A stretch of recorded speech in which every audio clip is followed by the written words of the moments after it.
Boa noite, meus irmãos, graça e paz. Acabamos de ter a nossa aula via Zoom, mas houve um problema, não gravou, então eu vou, de uma maneira rápida, tentar reproduzi-la aqui. Nós estamos estudando o panorama bíblico, por enquanto estamos ainda no livro de Gênesis, nós já estudamos até a queda, e hoje nós vamos além da queda. E o texto bíblico diz em Gênesis 4, versos de 1 a 5, o seguinte: coabitou o homem com Eva, sua mulher, e esta concebeu e deu à luz a Caim. Então disse: adquiriu o varão com o auxílio do Senhor. Depois deu à luz a Abel, seu irmão. Abel foi pastor de ovelhas e Caim lavrador. Aconteceu que no fim de uns tempos trouxe Caim do fruto da terra uma oferta ao Senhor. Abel, por sua vez, trouxe das primícias do seu rebanho e da gordura deste. Agradou-se o Senhor de Abel e de sua oferta, ao passo que de Caim e de sua oferta não se agradou. Irou-se, pois, sobremaneira Caim, e descaiu-lhe o semblante. Interessante desse texto é percebermos que primeiro Deus se agrada de Abel, para depois receber a sua oferta. Primeiro Deus desagrada de Caim, para então rejeitar a sua oferta. Sempre Deus primeiro olha para nós, para a nossa motivação, para a nossa vida, para só então receber a nossa oferta, seja ela adoração, louvor, oração, oferta de trabalho, qualquer coisa que seja, Deus só aceita se nós estivermos em condições de ser aceitos por Deus. É por isso que lá no Novo Testamento Jesus vai dizer assim, que naquele dia muitos vão chegar diante de Deus e vão falar: Senhor, em teu nome eu fiz isso, em teu nome eu fiz aquilo, em teu nome eu curei enfermos, eu expulsei demônios. E a resposta de Deus, o Pai, vai ser: não vos conheço, apartai-vos de mim, vós que praticais a iniquidade. Deus não aceitou o trabalho deles, não aceitou a oferta deles, porque não os aceitou, devido à vida que eles levavam. Foi isso que aconteceu com Caim. Deus rejeitou a Caim, consequentemente rejeitou a sua oferta. Aí a pergunta que nós temos que fazer para nós mesmos é: eu estou sendo agradável diante de Deus? O salmista diz assim: agrada-te do Senhor e Ele satisfará os desejos do teu coração. Nós não conseguimos subornar a Deus, comprar bênção de Deus. Foi o que Caim tentou. Tem muita gente tentando com essas campanhas de oferta, de sacrifício, e com a nossa religiosidade. Às vezes nós participamos de algum trabalho da igreja querendo ganhar o favor de Deus. Nós não alcançamos o favor de Deus assim. Primeiro nós temos que ser agradáveis a Deus, nos agradarmos dele. Temos que ser aceitos por Deus para depois ser aceito a nossa oferta. É interessante que imediatamente depois da queda, os homens começaram a oferecer sacrifícios a Deus. E os dois filhos de Adão, Caim e Abel, trouxeram seus sacrifícios ao Senhor. A oferta de Abel foi aceita, ao passo que a de Caim foi rejeitada. Porque Abel foi aceito e Caim foi rejeitado, consequentemente, as suas ofertas. No texto de Gênesis 4, 7, tem uma palavra muito interessante e muito importante para nós, que diz assim: se procederes bem, não é certo que serás aceito? Se todavia procederes mal, eis que o pecado jaz à porta. O seu desejo será contra ti, mas a ti cumpre dominá-lo. Esse texto é um texto muito forte que nos desnuda diante da palavra de Deus. Esse texto diz que a nossa natureza pecaminosa, que o nosso desejo vai nos inclinar para o pecado, mas que nós temos que dominar esse desejo. Nós temos que proceder, e aqui o proceder bem é proceder de acordo com a vontade de Deus. Só assim nós seremos aceitos. Com isso, cai por terra toda desculpa de pecado, todo desejo pecaminoso que nós temos de pecar e de dizer assim: a carne é fraca, foi mais forte do que eu não resisti. Algumas pessoas têm falado assim: essa pandemia tem esfriado as pessoas. Não, O que eu acredito é que, na verdade, essa pandemia está mostrando o nível de compromisso que nós temos com Deus. É certo que, se procedermos bem, nós seremos aceitos. Caim não procedeu bem. Caim irou contra seu irmão e o matou. E é interessante também, no livro de Gênesis, que bem antes de Deus dar a lei para Moisés, lá em Êxodo capítulo 20, nós já encontramos em Gênesis, desde o início, várias ordenanças, várias leis de Deus muito bem definidas. Por exemplo, no capítulo 2, no início do capítulo 2 de Gênesis, nós vemos a lei do descanso, o dia do descanso. Deus trabalhou 6 dias e descansou no 7º, e determinou que nós descansássemos no 7º. Mas a nossa ganância, o nosso desejo de querer ter mais, nos faz desprezar esse mandamento divino, e simplesmente não tiramos o nosso dia de descanso, dia de adoração a Deus, dia de comunhão, dia de descansar do trabalho, para ter reflexão nas coisas de Deus, para gozar da presença de Deus. A ideia do dia santo, ela está em desuso, e na maioria das nossas casas, das nossas igrejas e até das nossas vidas. Já em Gênesis 2, ainda, Deus estabelece o casamento. É uma instituição sagrada, criada logo depois do homem. No verso 18, no capítulo 2, Deus diz que não é bom que o homem esteja só. Deus providencia, então, para ele uma companheira. No capítulo 24, Deus diz que o homem larga pai, mãe e une a sua mulher, os dois se tornam uma só carne. Já não existe mais dois, só um. O casamento é algo sagrado. E nós estamos vivendo como se não fosse, vivendo de qualquer maneira, sem dar valor para aquilo que Deus instituiu. Nós damos mais valor para o costume, mais valor para as questões sociais do que para a palavra de Deus. Outra questão também que é muito anterior à lei é o dízimo. Nós vemos isso claramente, eu estou citando aqui só 2 exemplos no livro de Gênesis. Nós vemos, por exemplo, que o dízimo já era observado. Gênesis 14, quando Abraão tem um encontro com Melquisedeque, o texto diz, Abraão, por fim, diz assim, de tudo lhe deu Abraão o dízimo. Deus dá o dízimo, entrega o dízimo ao sacerdote do Senhor. Já Jacó, quando está fugindo do seu irmão, faz um pacto com Deus e diz, de tudo quanto me concederes, certamente eu te darei o dízimo. Quantas pessoas hoje estão no nosso meio combatendo o dízimo, estão dizendo que o dízimo é da lei, que nós vivemos na graça, que o dízimo não tem fundamento bíblico, inventando tantas histórias. São pessoas mesquinhas, desobedientes por natureza e que estão ensinando doutrinas de demônios. Porque Deus colocou e estabeleceu o dízimo para que o homem entendesse que nós somos apenas mordomos do que Deus faz chegar às nossas mãos. Nós não temos nada. Tudo é de Deus, a terra é de Deus, a nossa vida é de Deus, tudo é dele. E o texto de Gênesis caminha, no capítulo 4, e vai começar a falar das primeiras civilizações. E é interessante que a Bíblia ensina que os arqueólogos confirmam que os homens que viveram antes do dilúvio não eram selvagens, eram pessoas inteligentes, era uma civilização bem avançada. Nós tínhamos criadores de gado, olha aí o verso 20, no capítulo 4, Ada deu à luz Jabal, e esse foi pai dos que habitam em tendas e possuem gado. Eles já eram grandes pecuaristas. Outro irmão de Jabal era músico, o nome de seu irmão era Jubal, e este foi o pai de todos os que tocam harpas e flautas. Outros eram fabricantes e artífices. Zilá, por sua vez, deu à luz a Tubal-Caim, artífice de todo instrumento cortante, de bronze e de ferro. Capítulo 4 de Gênesis, nós já estamos vendo aí técnicas de siderurgia, técnicas de trabalhar com bronze, com ferro, alta tecnologia. Outros eram construtores. O verso 17 diz, Caim edificou uma cidade e lhe chamou Enoque, o nome de seu filho. Já havia bastante tecnologia. Nós vamos ver que Noé foi um carpinteiro, foi um marceneiro extremamente habilidoso.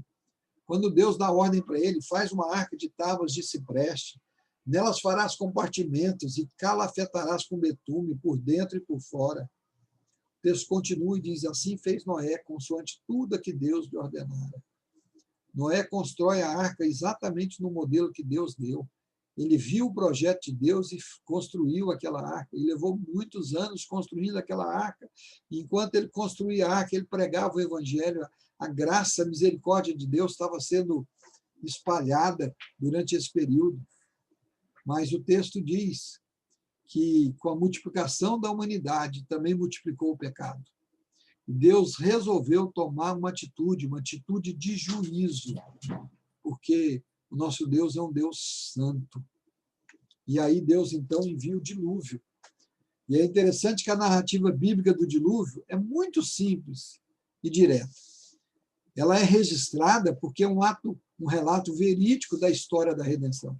Faz parte da história da redenção, e é importante a gente entender que o dilúvio não é mito, é uma realidade. Hoje isso é muito comprovado pela arqueologia. O mal tinha crescido de maneira tão desenfreadamente, tão grande, que ameaçava destruir tudo o que havia de bom. Tudo o que tinha de bom na terra estava sendo aniquilado pelo mal. O texto bíblico diz que só restava um homem justo, Noé. Interessante que Adão e Eva tinham cedido a uma tentação externa da serpente, mas agora os homens cedem a uma tentação interna das ganâncias, dos desejos e das concupiscências da carne. Olha o que diz o texto de Gênesis 6, versos 5 a 7. Viu o Senhor que a maldade do homem se havia multiplicado na terra, e que era continuamente mal todo o desígnio do seu coração. Então se arrependeu o Senhor de ter feito o homem na terra, e isso lhe pesou no coração. Disse o Senhor, farei desaparecer da face da terra o homem que criei, o homem e o animal, os répteis e as aves dos céus, porque me arrependo de os haver feito. Deus já começava aí a separar o justo do ímpio. Ele estava dando o primeiro passo no sentido de ter uma nação escolhida. O texto, no verso 8, diz, porém Noé achou graça diante de Deus. No meio daquela corrupção, no meio daquele pecado, no meio daquela sociedade corrompida, Deus olha e vê um homem, Noé, e ele acha graça diante de Deus. Deus tinha sido longânimo, sua paciência tinha sido manifesta, mas a maldade cresceu, a ponto de restar só um homem justo, Noé. Só Noé era o único homem justo. Vocês dois são chatos demais. Vai. Vai.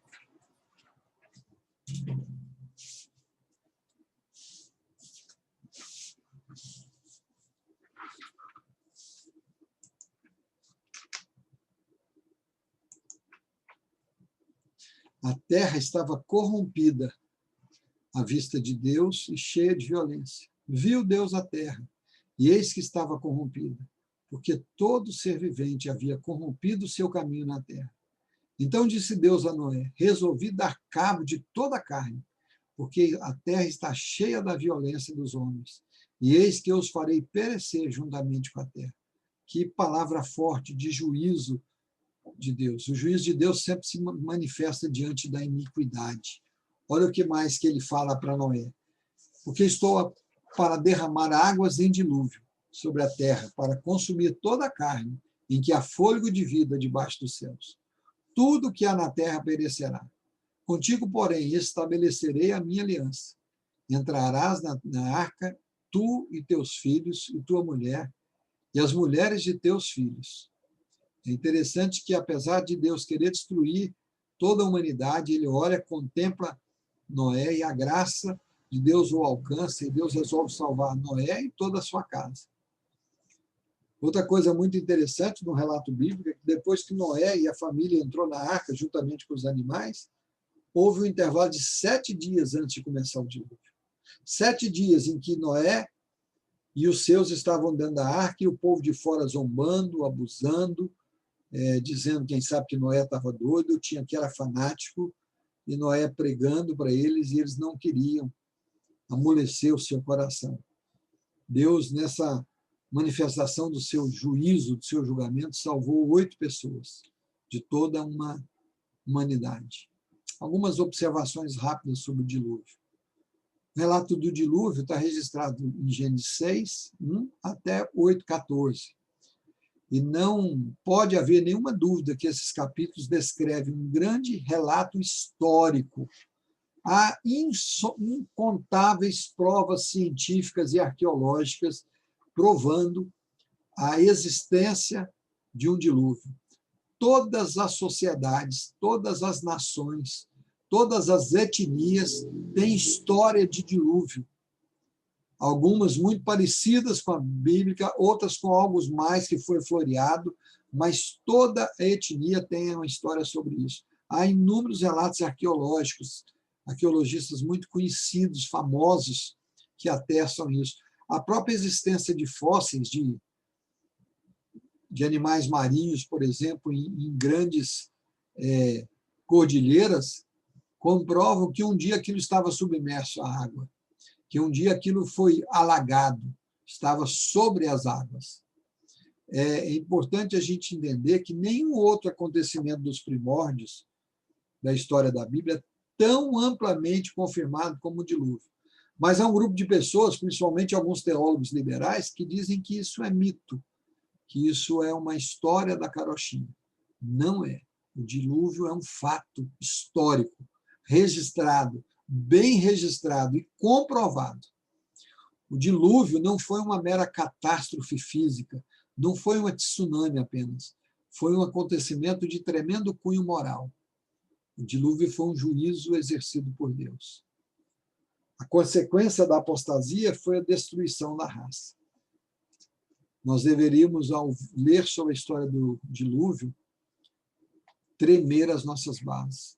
A nossa apostasia, a nossa frieza espiritual, a nossa falta de reverência e de piedade pode gerar a destruição de toda uma geração, de toda uma raça.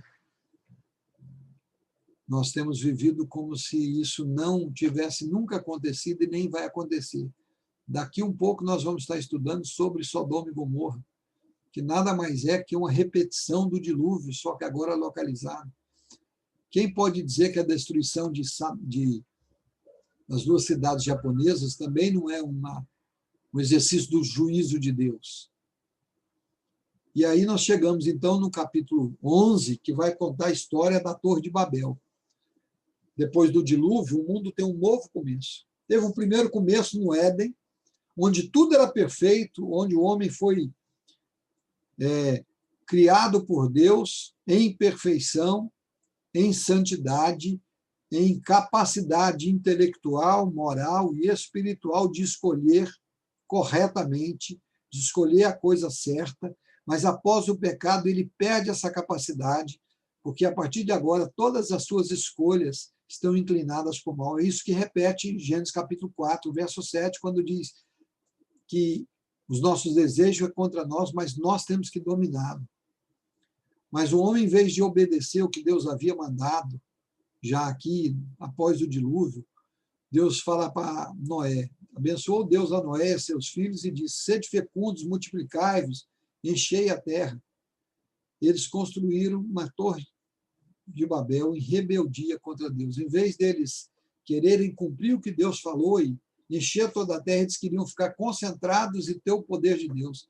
Eles julgavam que podiam estabelecer um império mundial independente de Deus. Eles viviam como muitos de nós têm vivido. Para que Deus? Eu que sei da minha vida.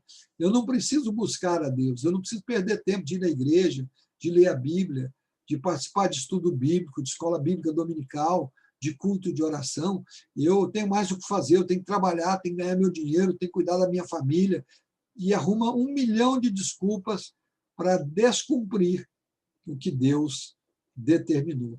Olha o que eles disseram.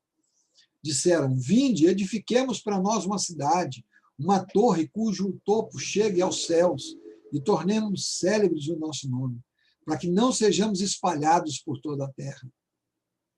Eles diziam assim, nós temos que trabalhar, eu tenho que ganhar a vida, eu tenho que dar uma melhor educação para o meu filho, eu tenho que adquirir ganância. Exatamente o que nós temos feito. Estudamos, trabalhamos, 24 horas, se for preciso, não guardamos dia de descanso, porque eu tenho que ganhar o meu dinheiro, eu preciso sustentar, eu preciso pagar minhas contas, eu faço conta além do que eu dou conta de pagar, e aí eu entro nesse esquema do mundo e me afasto de Deus. A minha apostasia vai sendo manifesta. Eles foram castigados, agora não com a destruição, mas com a confusão de línguas que Deus provocou. E assim os espalhou para que se cumprisse o que Deus queria, que era encher a terra. Olha o que diz o texto. Vinde, desçamos e confundamos ali a sua linguagem, para que um não entenda a linguagem do outro. Destarte o Senhor os dispersou dali, pela superfície da terra, e cessaram de edificar a cidade.